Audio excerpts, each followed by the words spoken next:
So hi guys, welcome back to my YouTube channel. In case you're new here, my name is Liz Nassar. In case you haven't subscribed, please make sure subscribe, like, and also share. Don't forget to hit on the notification button so that anytime I upload a video, you'll be number one to get notified. So welcome to another episode where I'm going to be continuing with the journey of my life. So this is about part three of it, and I'm sorry for delaying because some things you just have to be strong enough. Some things they're not easy to share.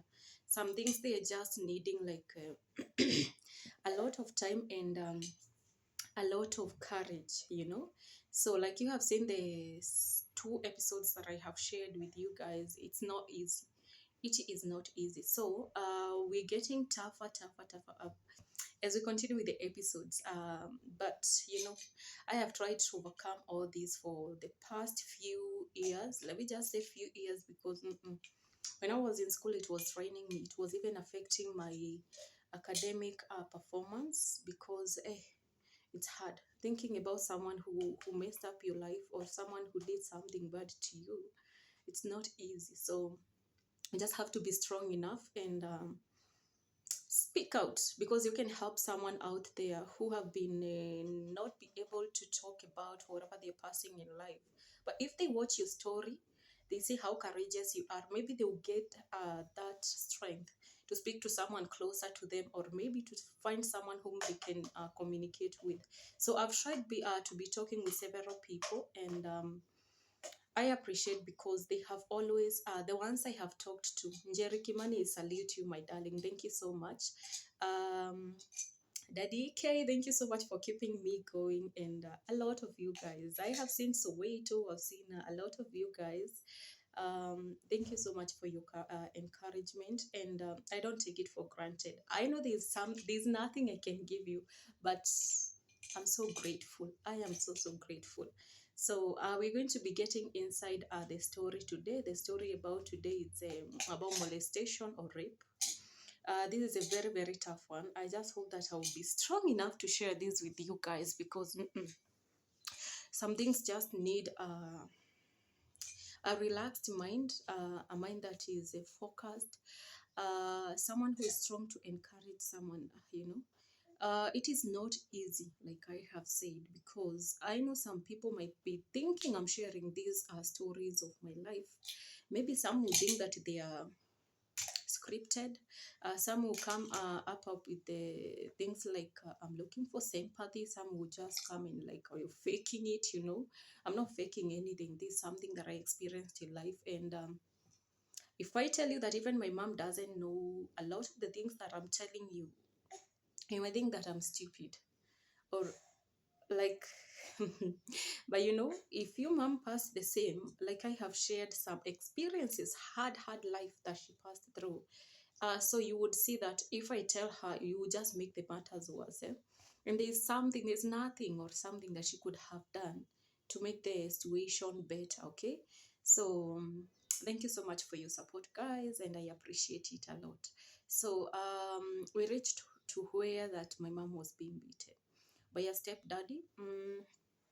That man is a bastard. Let me just say that.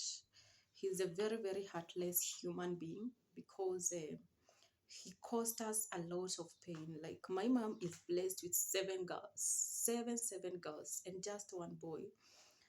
So I know that it is not easy to bring up girls.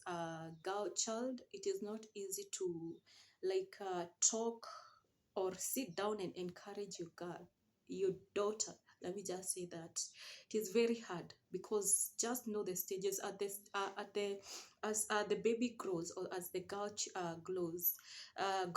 Oh, sorry, grows.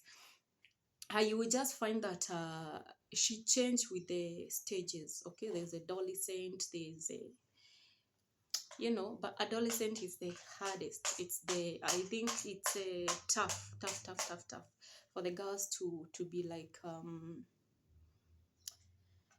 to find themselves. Okay, so when I was around, I wasn't, but I had started that part of the puberty. It was that a period of puberty, and we had started being taught in school about the changes of the body as a girl grows.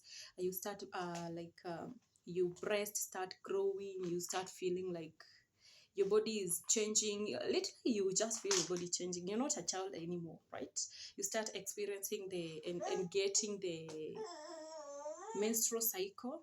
So things, if you don't take care of your girl, or if they are not educated well at that stage of puberty, these girls might end up losing like a lot of things that they would have been be able to prevent. Okay, so it is our duty, we as parents, to talk to our kids and be able to explain and tell them openly. Our parents were not open with us.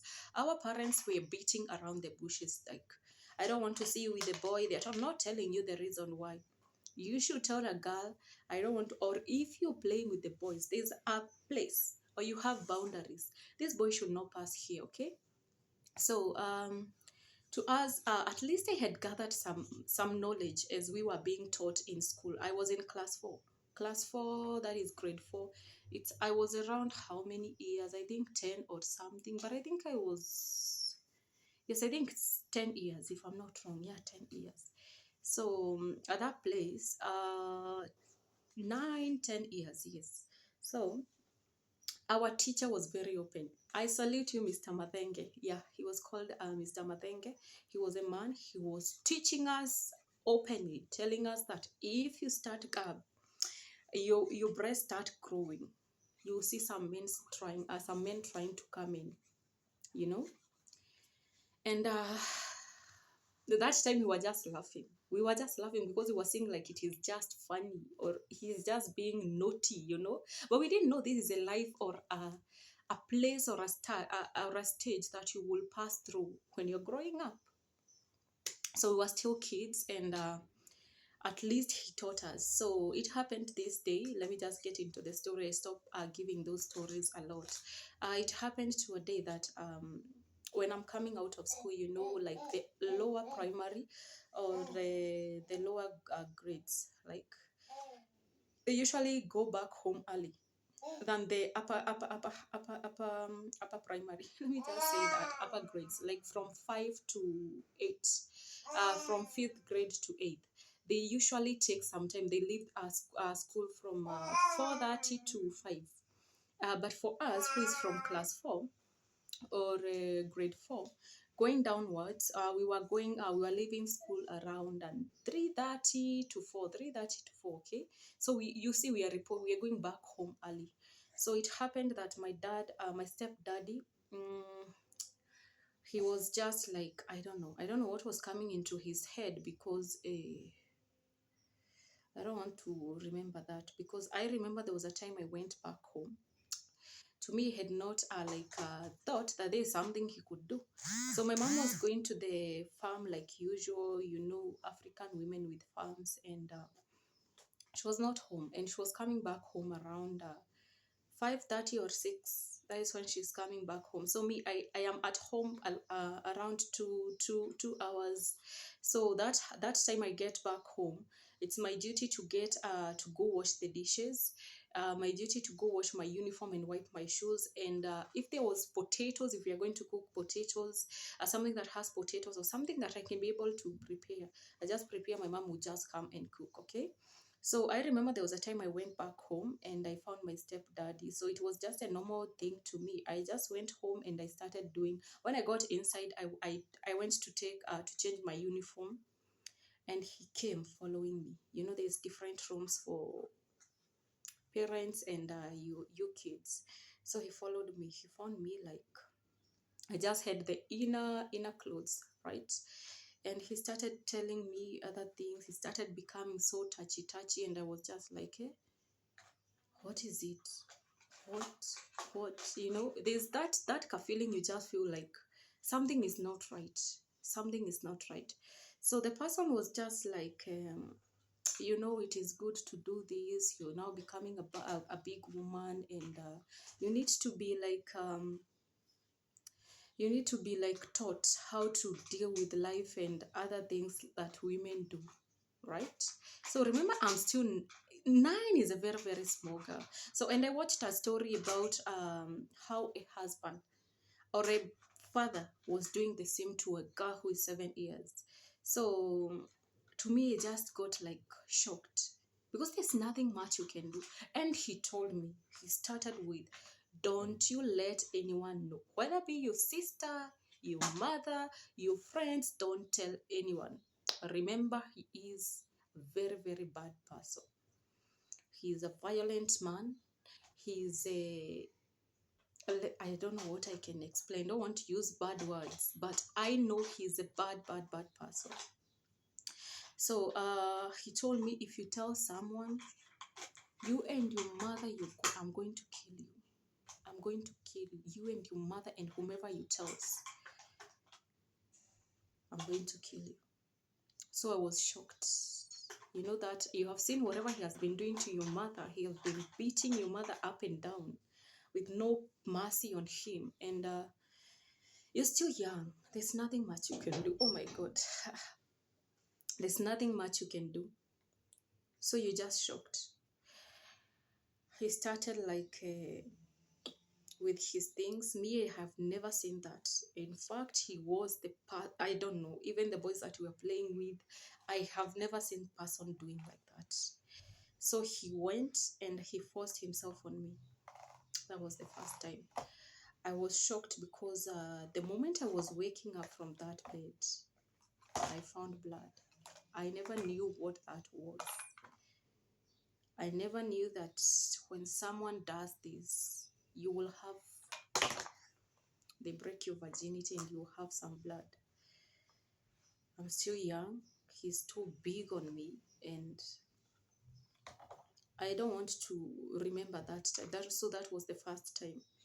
I felt so bad, and I didn't wash the dishes, but he was forcing me to do that.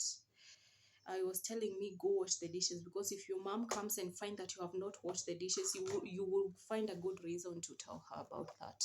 So I was just like too scared. I tried washing the dishes, but because my body is aching, it was like, what can I say? It was on fire. Let me just say that I was feeling too much pain. I couldn't bear the pain anymore. I didn't wash my uniform.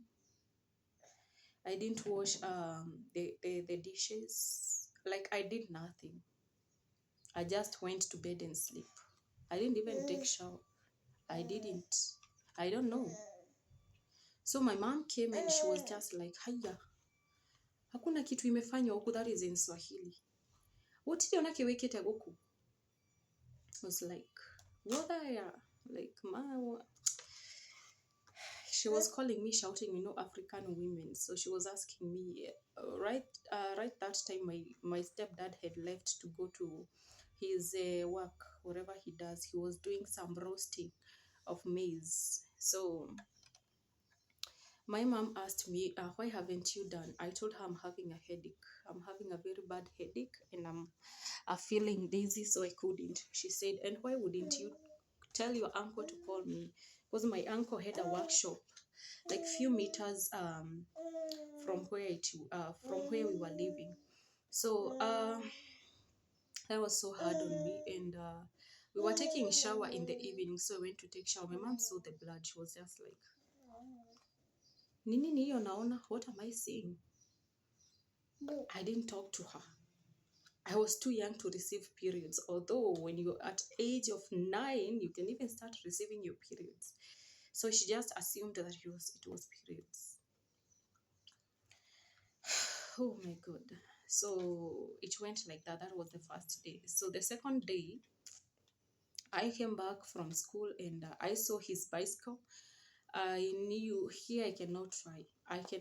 I had difficulties sitting in the class because I was feeling too much pain. I couldn't sit. I was sitting on one side. Remember, I'm still feeling that pain.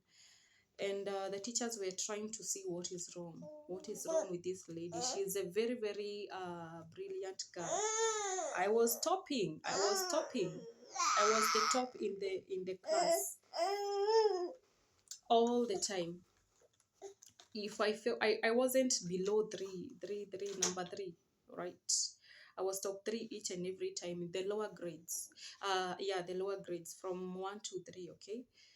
And Because of that, I couldn't concentrate in the class. So the second day I went from home to school, from school to home, and I saw his bicycle, but he had locked. He is a very, very bad person. He had locked the door with the padlock, and he entered through a window. You get it? Because he knew if I saw and I see the door is opened, I will not get in that house. I think he went inside the house through the window.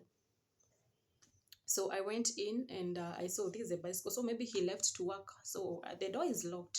So I opened the door and I got in, only to find him. He was standing without clothes right in front of the door when we got in. So I felt so much like I got shocked. I felt like I want to scream, but then remember, he had threatened me. If you try to tell someone, if you scream, if you do this to alert someone, I'll finish you. I'll make sure that you're gone, right?